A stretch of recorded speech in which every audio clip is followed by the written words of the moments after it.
مولانا اشرف علی تھانوی ایک بار ٹرین سے سفر کر رہے تھے۔ ان کو اعظم گڑھ جانا تھا۔ ان کو کہاں جانا تھا؟ اعظم گڑھ جانا تھا۔ ایک ریلوے گارڈ جو ان کا مرید تھا، معتقد تھا، اسٹیشن پر ان سے ملنے کے لیے آیا۔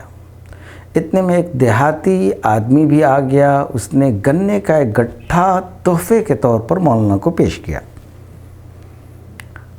مولانا نے قبول کر لیا اور اپنے ساتھی سے کہا کہ ان گنوں کا وزن کرا کے ان کو بک کرا دو۔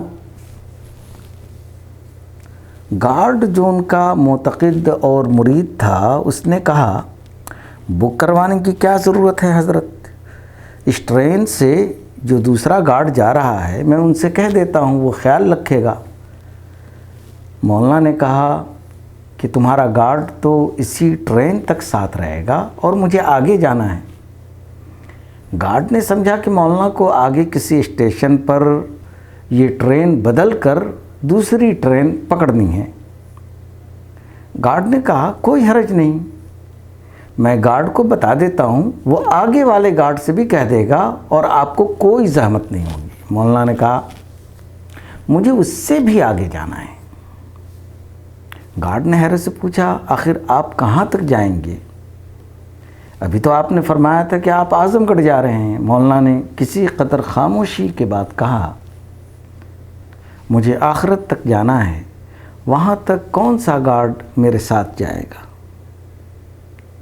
تو حضرت مولانا اشرف علی تھانوی رحمۃ اللہ علیہ کو یہ منظور نہیں تھا کہ بغیر کرایہ دی ہوئے ان کا چھوٹا سا گنے کا جو گٹھا ہے وہ بھی چلا جائے، چونکہ اس کا حساب و کتاب اس دنیا میں تو نہیں مگر آخرت میں ضرور ہوگا۔ یہ معاملہ صرف ریل کے سفر کا نہیں بلکہ تمام معاملات کا ہے۔ آدمی کا ہر معاملہ آخرت کا معاملہ ہے۔ دنیا میں کوئی گارڈ وقتی طور پر آپ کا ساتھ دے سکتا ہے مگر آخرت کی منزل پر پہنچ کر کوئی گارڈ ساتھ دینے والا نہیں۔ جس کا ذہن یہ ہو کہ مجھے آخرت تک جانا ہے، وہ ہر چیز کو بے قیمت سمجھے گا جو آخرت میں بے قیمت ہو جانے والی ہو، خواہ آج وہ کتنی ہی قیمتی نظر آئے۔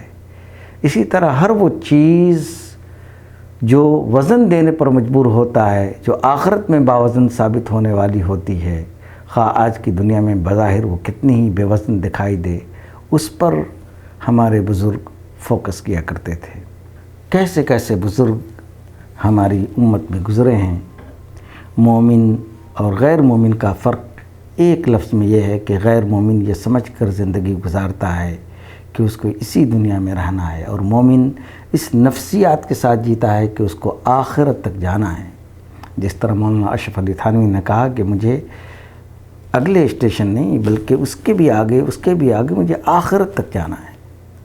نفسیات کا یہ فرق دونوں کی زندگیوں میں اتنا زیادہ عملی فرق پیدا کر دیتا ہے کہ ایک جہنم کا مستحق ہو جاتا ہے اور دوسرا جنت کا۔